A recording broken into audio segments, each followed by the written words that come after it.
वंदे मातरम। जय मातृभूमि, भारत माता की जय। साथियों, विधाता ने इस सृष्टि में जितने भी जीवों की संरचना की है, उन तमाम जीवों के लिए जो सबसे महत्वपूर्ण एवं अवश्यंभावी तत्व रहा जीने का, वह रही हर समय काल में आज़ादी।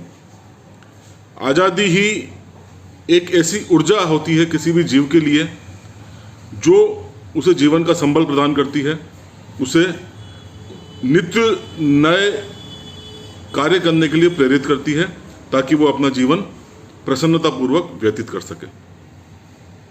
जब साधारण जीवों में ये मनोवृत्ति होती है तो मानव की सर्वश्रेष्ठ रचना इंसान में ये मनोवृत्ति क्यों ना हो। निश्चित रूप से ईश्वर द्वारा इंसान को बनाया गया और इंसान द्वारा समाज में जितने भी स्तर बनाए गए, जितने भी दर्जे बनाए गए, उन तमाम स्तरों पर भी आज़ादी उतनी ही अवश्यंभावी है जितनी कि संसार के किसी भी प्राणी मात्र के लिए। क्या अमीर हो, क्या गरीब, क्या शहरी, क्या ग्रामीण, क्या आदिवासी, क्या कबीले, सभी के लिए आज़ादी जीने का सबसे महत्वपूर्ण तत्व हर समय काल में रही। ऐसे ही महान आज़ादी की लड़ाई लड़ने वाले हमारे क्रांतिकारी थे तेलंग खड़िया।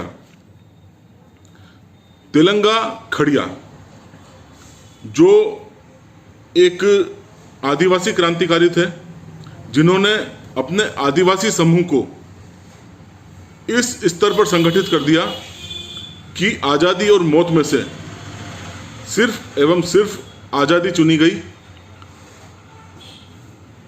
एक ऐसा क्रांति का जज्बा, एक आज़ादी का ऐसा जज्बा जो सदा सदा के लिए लोकगीतों में, लोक कथाओं में अमर हो गया। ऐसा नाम होता है तेलंगा खड़िया, जिनका जन्म 9 फरवरी 1806 छोटा नागपुर, झारखंड के गुमला जिले के मुरगू नामक ग्राम में हुआ। पिता का नाम ढुइया खड़िया, माता का नाम पेती खड़िया। इनकी पत्नी ने ताउम्र कंधे से कंधा मिलाकर इनका साथ दिया। नाम था रत्नी खड़िया। इनको क्रांति के एवं सकारात्मक जीवन के संस्कार मिले इनके दादाजी से, सीरू खड़िया, जो कि बहुत ही धार्मिक प्रवृत्ति के थे। मुरगू ग्राम में पाहन परिवार से नाम से प्रसिद्ध ये स्वयं एक जमींदार की स्थिति में थे।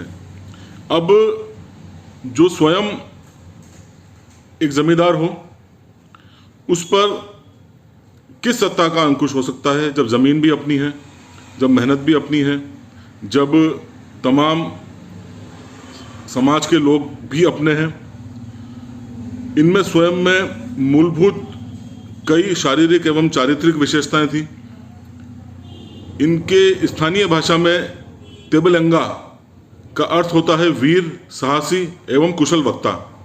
यही कारण था इनका नाम इनके गुणों के आधार पर रखा गया तेलंगा। इनका सरना धर्म में अटूट विश्वास था। यह लोग कृषक तो थे ही सही, साथ ही अस्त्र शस्त्र के ज्ञाता थे। साथ ही तेलंगा खड़िया अपने जनजाति के लोगों को अस्त्र शस्त्र की शिक्षा तो दिया ही करते थे, अन्य चारित्रिक विकास की शिक्षा भी दिया करते थे।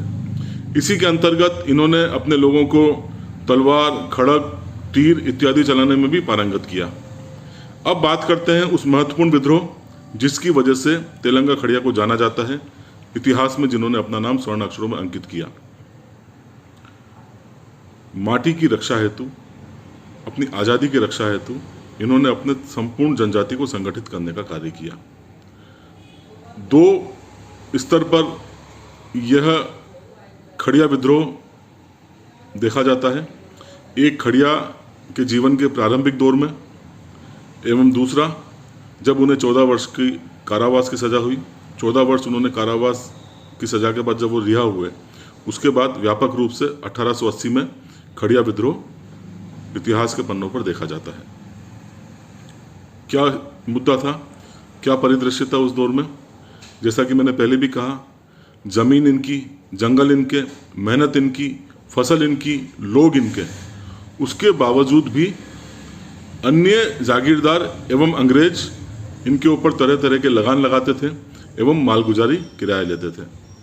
ये इन्हें नागवार गुजरा, क्योंकि अंग्रेजों के पास या किसी भी जमींदार जागीरदार के पास कोई आधार नहीं था कि वो इनसे लगान वसूलें।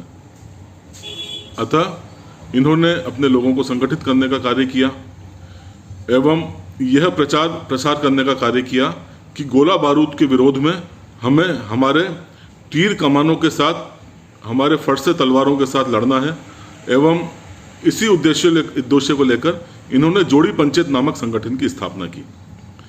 जोड़ी पंचायत संगठन का मूल उद्देश्य था अपने जनजातीय लोगों को युद्ध की विभिन्न विधाओं में पारंगत करना, युद्ध की रणनीतियों में पारंगत करना, ताकि समय आने पर यह पूर्ण आत्मविश्वास के साथ अंग्रेजों के साथ लोहा ले सकें।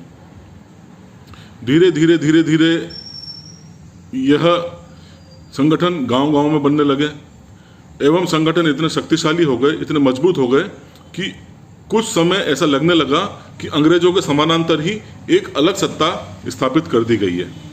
मुख्य रूप से प्रशिक्षण भी दो तरह के होते थे।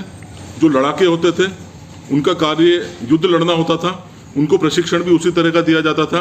जो बुद्धि चातुर्य से संपन्न थे उन्हें रणनीतिक प्रशिक्षण दिया जाता था। अर्थात रणनीति एवं युद्ध दोनों ही विधाओं में स्थानीय लोगों को पारंगत करने का कार्य तेलंगा खड़िया के नेतृत्व में किया गया। सर्वप्रथम यह शुरुआत की गई मुरगू नामक ग्राम में, जहां पर इनका स्वयं का जन्म हुआ था। इस तरह से धीरे धीरे कर इसका प्रचार प्रसार अन्य गांवों में भी होने लगा। अब चूंकि जितने भी ग्राम थे आसपास के, सभी अंग्रेजों से पीड़ित थे और सभी के अंदर विद्रोह की, बगावत की एक छिपी हुई चिंगारी थी, जिसको संगठित किया तेलंगा खड़िया द्वारा।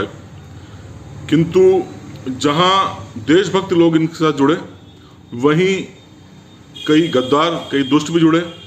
इनके प्रसिद्धि को देखते हुए, इनकी सफलता को देखते हुए अंग्रेजों ने इनके ऊपर इनाम रख दिया।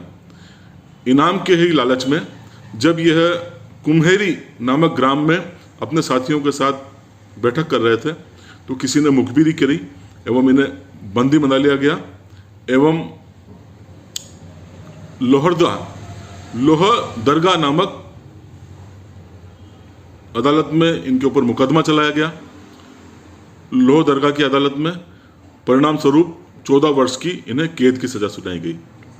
अब 14 वर्ष की कैद की सजा सुनाने के बाद भी लगभग अधेड़ उम्र के हो चुके थे तेलंगा खड़िया।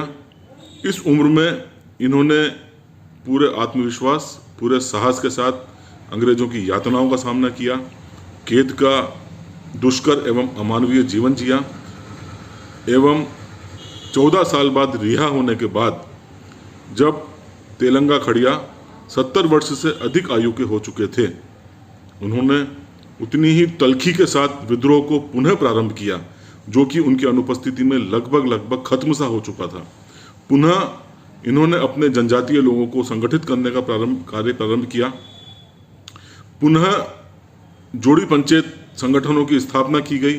पहले की तरह गांव-गांव में पहले से अधिक ऊर्जा के साथ इन्होंने अपने लोगों को जोड़ना प्रारंभ किया, संगठन बनाना प्रारंभ किया। कहा जाता है कि बसिया से लेकर कोले बीरा तक विद्रोहियों का एक फौज तैयार कर ली गई तेलंगा खड़िया के नेतृत्व में। आत्मविश्वास चरम पर था।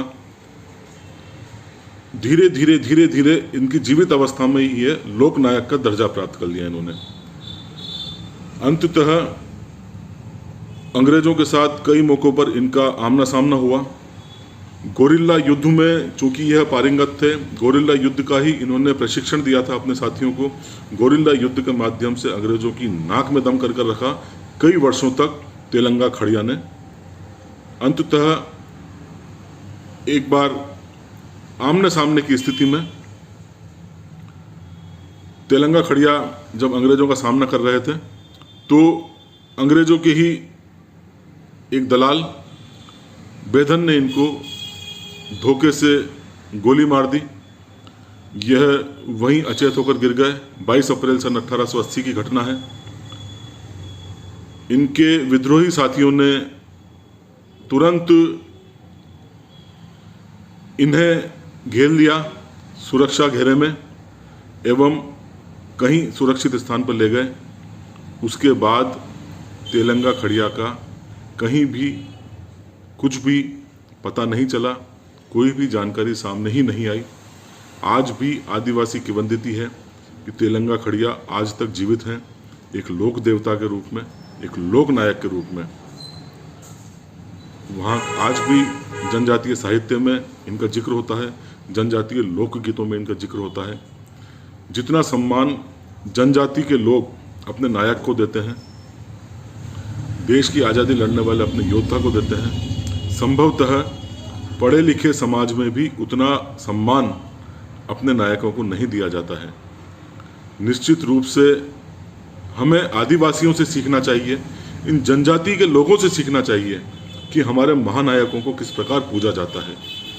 दुर्भाग्य है ऐसी स्थिति हमें पढ़े लिखे समाज, पढ़े लिखे तबके में नहीं दिखाई देती है।